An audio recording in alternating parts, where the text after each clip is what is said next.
नमस्कार साथियों, daily India current affairs के सेशन में आपका स्वागत है। आज का सेशन रहेगा साथियों 27 अप्रैल 2024 इंडिया करंट अफेयर्स का। जितने ही महत्वपूर्ण प्रश्न बनने हैं साथियों इंडिया करंट अफेयर्स के, वो मैं आपके साथ साझा करूंगा। साथ ही उन प्रश्नों से जुड़े हुए जो महत्वपूर्ण तथ्य आपसे पूछे जा सकते हैं उस पर भी जानकारी साझा करूंगा।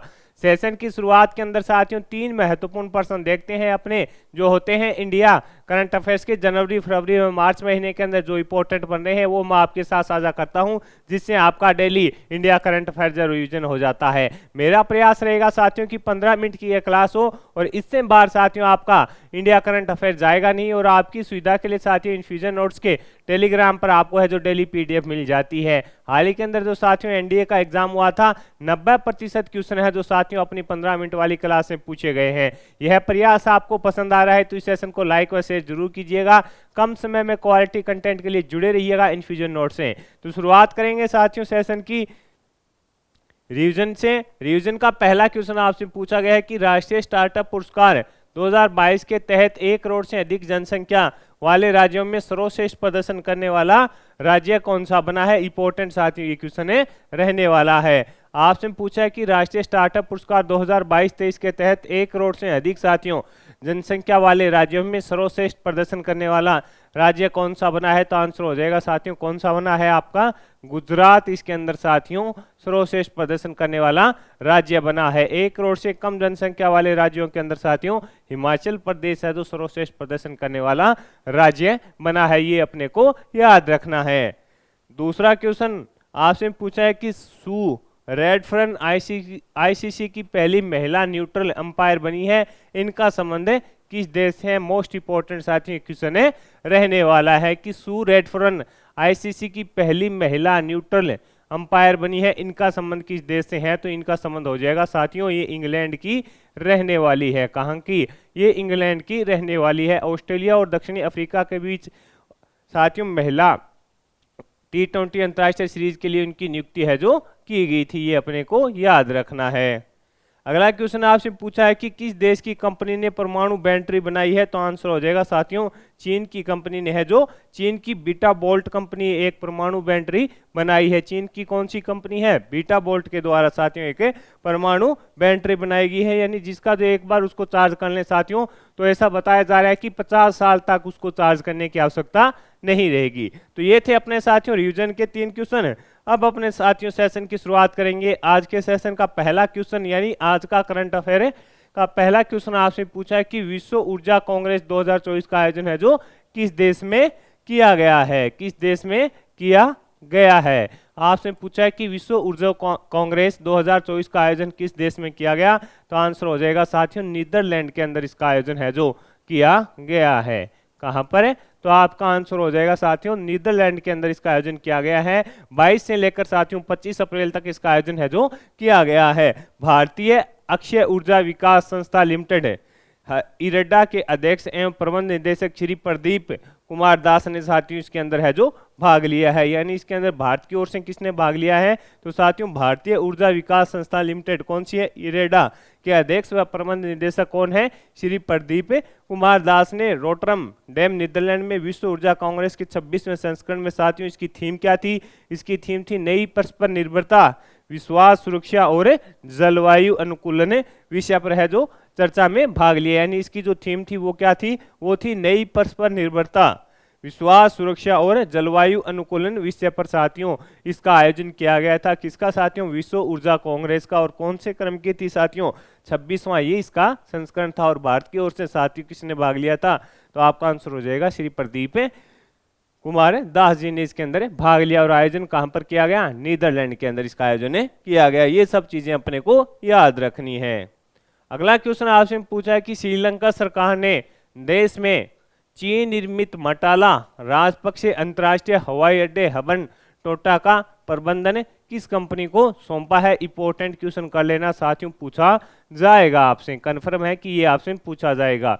श्रीलंका सरकार ने देश में चीन निर्मित मटाला राजपक्षे अंतर्राष्ट्रीय हवाई अड्डा हबन टोटा का प्रबंधन निदेशक है जो प्रबंधन किस कंपनी को सौंपा है, तो 2 कंपनियों को सौंपा है। और साथियों ये चीन से निर्मित है, यानी चीन क्या है साथियों, चीन की रणनीति क्या रहती है कि जो अपने से कमजोर देश हैं वित्तीय रूप से, उनको जो पहले तो वो पैसे दे देता है और उसके बाद साथियों उससे अगर किसी भी प्रकार से यानी हालात खराब हो जाते हैं उस देश के ऋण लेने से, तो वो उसके पैसे वापस नहीं दे पाता है, तो उसके वहां पर है जो क्या कर लेता है, अतिक्रमण कर लेता है। इसी प्रकार साथियों ये जो मटाल राजपक्षे अंतर्राष्ट्रीय हवाई अड्डा है इसी प्रकार से बनाया गया है। नहीं चीन ने साथियों है जो उसके अंदर है जो फंडिंग की थी, और अब इसका साथियों जब श्रीलंका से इसका भुगतान नहीं हो पाया तो इस पर है जो कब्जा कर लिया है। 2 कंपनियां साथियों, उसके अंदर एक तो अपने इंडिया की कंपनी है और एक रूस की कंपनी है, उसको ये प्रबंधन सौंपा गया है। इंडिया की है सोरिया एरोनॉटिक्स प्राइवेट लिमिटेड और साथियों रूस की है एरोपोर्ट्स ऑफ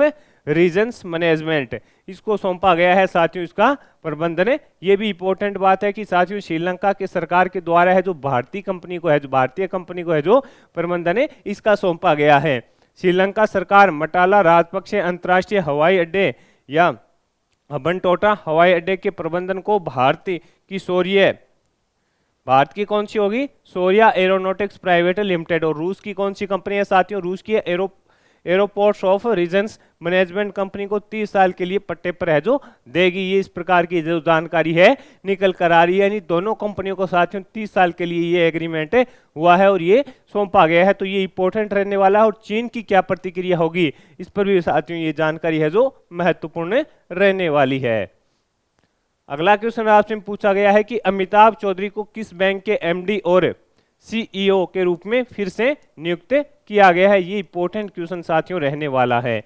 आपसे पूछा है कि अमिताभ चौधरी को किस बैंक के एमडी और सीईओ के रूप में है जो फिर से नियुक्त किया गया है, तो आंसर हो जाएगा साथियों एक्सिस बैंक के एमडी और सीईओ के रूप में है जो फिर से इनको नियुक्त किया गया है। एक्सिस बैंक ने हाल ही में साथियों अमिताभ चौधरी को बैंक के एमडी और सीईओ के रूप में पुनर्नियुक्त किया है। एक्सिस बैंक बोर्ड ने चौधरी को 1 जनवरी 2025 से 3 साल के लिए नियुक्त किया है। ये उनका 3 साल का दूसरा विस्तार होगा, यानी दोबारा साथियों है जो इनको 3 साल के लिए है जो बैंक एक्सिस बैंक के द्वारा इनको एमडी और सीईओ के पद पर नियुक्त कर दिया गया है। ये अपने को याद रखना है, दोबारा इनकी नियुक्ति हुई है तो इंपॉर्टेंट ये रहने वाला है। टोटल इनका साथियों 3 और 3 6 साल का कार्यकाल हो जाएगा। अगला क्वेश्चन आपसे पूछा है कि खाद्य और कृषि संगठन AFAO की खाद्य संकट पर वैश्विक रिपोर्ट के अनुसार 2023 में कितने लोग हैं जो गंभीर भूख से पीड़ित हैं। आपसे पूछा गया है साथियों कि खाद्य और कृषि संगठन कौन सा FAO की खाद्य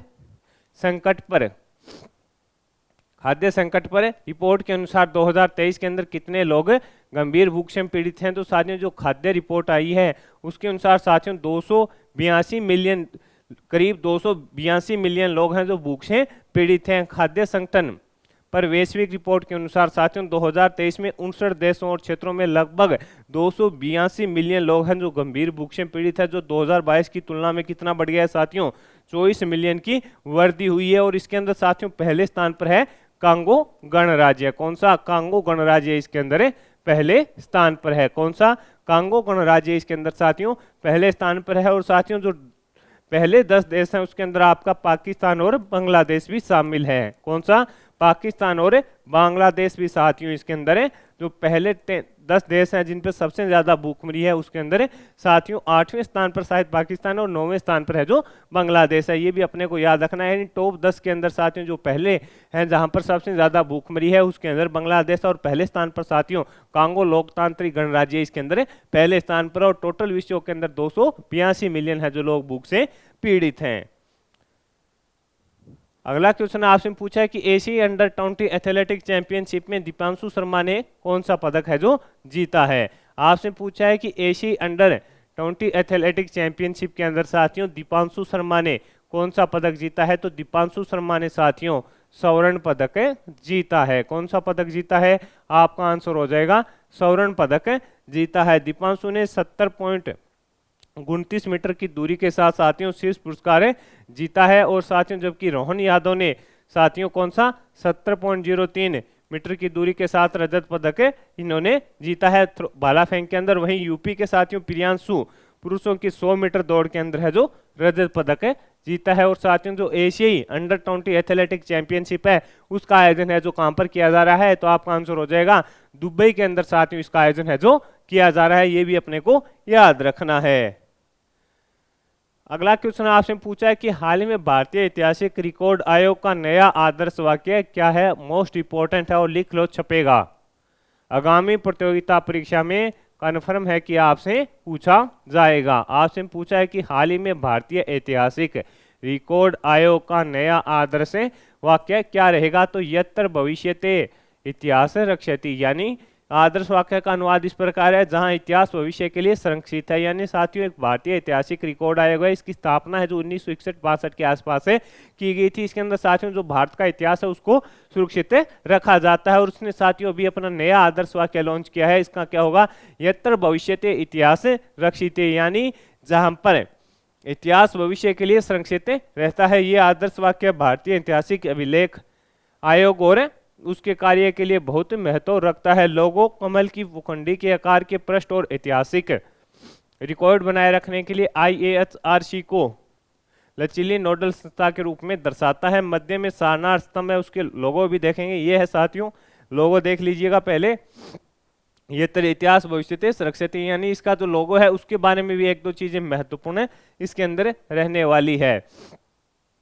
मध्य में सारनाथ स्तंभ भारत के गौरवशाली अतीत का प्रतीक है, यानी जो सारनाथ स्तंभ है वो भारत का जो गौरवशाली इतिहास है उसका प्रतीक है। भूरे रंग की थीम भारत के ऐतिहासिक अभिलेखों को संरक्षित और सम्मानित करने के लिए संगठन के मिशन को मजबूत है जो करती है, तो ये अपने लिए इंपॉर्टेंट रहने वाला है। ये इसका लोगो है। अगला क्वेश्चन आपसे पूछा गया है कि RBI के डिप्टी गवर्नर का कार्यकाल कितने साल के लिए बढ़ा दिया गया है, ये भी इंपॉर्टेंट रहने वाला है। आपसे पूछा है कि RBI के डिप्टी गवर्नर का कार्यकाल है जो कितने साल तक बढ़ा दिया है, तो आंसर हो जाएगा साथियों 1 साल के लिए बढ़ा दिया गया है। कितने, 1 साल के लिए साथियों बढ़ा दिया गया है। भारत सरकार ने भारतीय रिजर्व बैंक के डिप्टी गवर्नर के रूप में TB शंकर का जो कार्यकाल है वो 1 साल के लिए बढ़ा दिया गया है, जो 3 मई 2024 से अगले आदेश तक है जो रहने वाला है। ये अपने को याद रखना है, यानी TB रविशंकर है, इनका कार्यकाल 1 साल के लिए बढ़ा दिया गया है। अगला क्वेश्चन आपसे पूछा गया है साथियों कि भारतीय कुश्ती महासंघ के एथलीट आयोग का अध्यक्ष किसे चुना गया है। भारतीय कुश्ती महासंघ के एथलीट आयोग का अध्यक्ष किसे चुना गया है, तो नरसिंह यादव को। राष्ट्रमंडल खेलों के पूर्व स्वर्ण पदक विजेता नरसिंह पंचम यादव को 24 अप्रैल को भारतीय कुश्ती महासंघ के एथलीट आयोग का जो अध्यक्ष है जो चुना गया है। तो ये इंपॉर्टेंट इसलिए कि साथियों भारतीय कुश्ती है जो आयोग है वो लगातार चर्चा में है, तो नरसिंह यादव का जो साथियों इसका एथलीट आयोग का अध्यक्ष है जो बनाया गया है।